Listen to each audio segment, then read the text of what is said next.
ಕರ್ನಾಟಕದ ಹೊಸ ಆನೆ ಶಿಬಿರ SOP 2026 ದುಬಾರೆಗೆ ಹೋಗುವ ಮುನ್ನ ಈ ಮಾಹಿತಿ ತಿಳಿದುಕೊಳ್ಳಿ. ನಮಸ್ಕಾರ ಸ್ನೇಹಿತರೆ, ಮಿಸ್ಟಿಕ್ ಹೆರಿಟೇಜ್ ಟ್ರೇಲ್ಸ್ಗೆ ನಿಮಗೆಲ್ಲ ಸ್ವಾಗತ. ನೀವು ದುಬಾರೆ ಆನೆ ಶಿಬಿರ ಅಥವಾ ಕರ್ನಾಟಕದ ಯಾವುದೇ ಆನೆ ಶಿಬಿರಕ್ಕೆ ಭೇಟಿ ನೀಡಲು ಯೋಜಿಸುತ್ತಿದ್ದರೆ, ಕರ್ನಾಟಕ ಅರಣ್ಯ ಇಲಾಖೆ ಹೊರಡಿಸಿರುವ ಹೊಸ ನಿಯಮಗಳ ಬಗ್ಗೆ ತಿಳಿದುಕೊಳ್ಳುವುದು ಬಹಳ ಮುಖ್ಯ. ಇತ್ತೀಚೆಗೆ ಬಿಡುಗಡೆಯಾದ ಹೊಸ SOP ಅಂದರೆ ಸ್ಟ್ಯಾಂಡರ್ಡ್ ಆಪರೇಟಿಂಗ್ ಪ್ರೊಸೀಜರ್ ಪ್ರಕಾರ ಪ್ರವಾಸಿಗರು ಆನೆಗಳೊಂದಿಗೆ ಹೊಂದಬಹುದಾದ ಸಂಪರ್ಕದಲ್ಲಿ ಮಹತ್ವದ ಬದಲಾವಣೆಗಳನ್ನು ಮಾಡಲಾಗಿದೆ. ಇಂದಿನ ವಿಡಿಯೋದಲ್ಲಿ ಈ ಹೊಸ ನಿಯಮಗಳು ಏಕೆ ಬದಲಾವಣೆಗಳಾಗದು, ಏನೆಲ್ಲ ಬದಲಾವಣೆಗಳಾಗಿವೆ ಮತ್ತು ಪ್ರವಾಸಿಗರು ಮುಂದೆ ಏನನ್ನು ನಿರೀಕ್ಷಿಸಬಹುದು ಎಂಬುದನ್ನು ವಿವರವಾಗಿ ನೋಡೋಣ.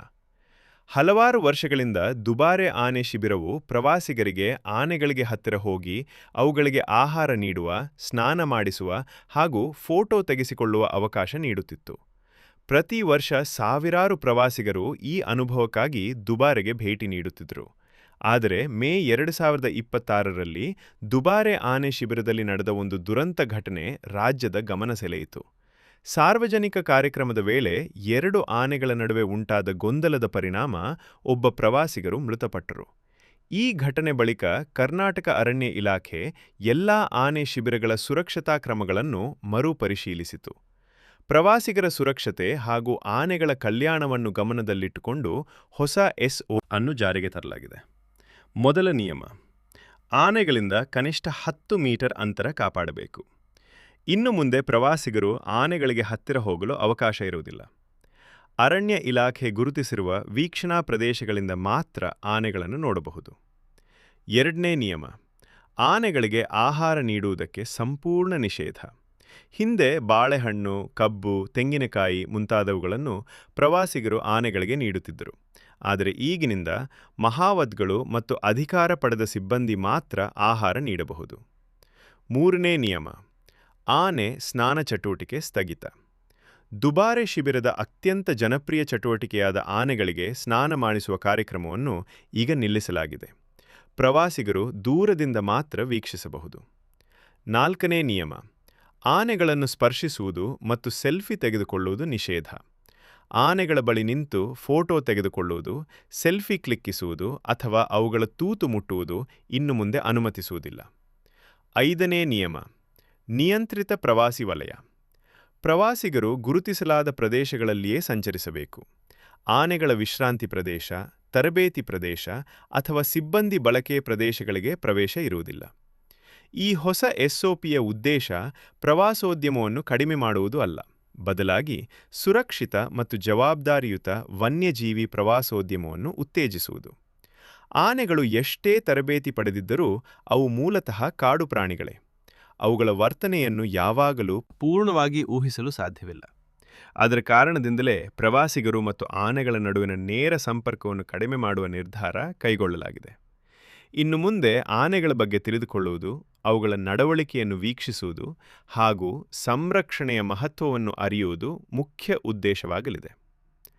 ನೀವು ದುಬಾರೆ ಅಥವಾ ಬೇರೆ ಆನೆ ಶಿಬಿರಕ್ಕೆ ಭೇಟಿ ನೀಡಿದರೆ, ಆನೆಗಳನ್ನು ಸುರಕ್ಷಿತ ಅಂತರದಿಂದ ವೀಕ್ಷಿಸಬಹುದು, ಫೋಟೋಗ್ರಫಿ ಮಾಡಬಹುದು, ಆನೆಗಳ ಜೀವನ ಶೈಲಿ ಮತ್ತು ಸಂರಕ್ಷಣೆ ಬಗ್ಗೆ ತಿಳಿದುಕೊಳ್ಳಬಹುದು. ಆದರೆ ಆಹಾರ ನೀಡಲು ಸಾಧ್ಯವಿಲ್ಲ, ಸ್ನಾನ ಮಾಡಿಸಲು ಸಾಧ್ಯವಿಲ್ಲ, ಆನೆಗಳನ್ನು ಸ್ಪರ್ಶಿಸಲು ಸಾಧ್ಯವಿಲ್ಲ, ಹತ್ತಿರ ನಿಂತು ಸೆಲ್ಫಿ ತೆಗೆದುಕೊಳ್ಳಲು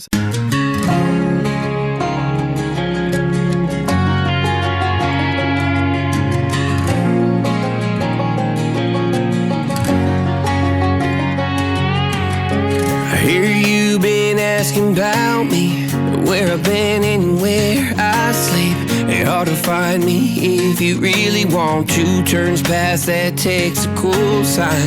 Same podcast, same old boots. Trying to outrun the thought of you, but in this town the truth don't stop. You can't live in a town this small.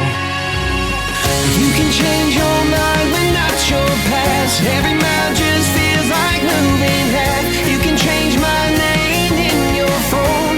You can't live in a town this small. I moved on but not too far, just down the road from who we are. You can change your hair, change your street, but you can't outrun the memories. Not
ನನ್ನ ಅಭಿಪ್ರಾಯದಲ್ಲಿ ಈ ಹೊಸ ನಿಯಮಗಳು ಪ್ರವಾಸಿಗರ ಸುರಕ್ಷತೆ ಮತ್ತು ಆನೆಗಳ ಕಲ್ಯಾಣ ಎರಡಕ್ಕೂ ಸಹಾಯಕವಾಗಲಿವೆ.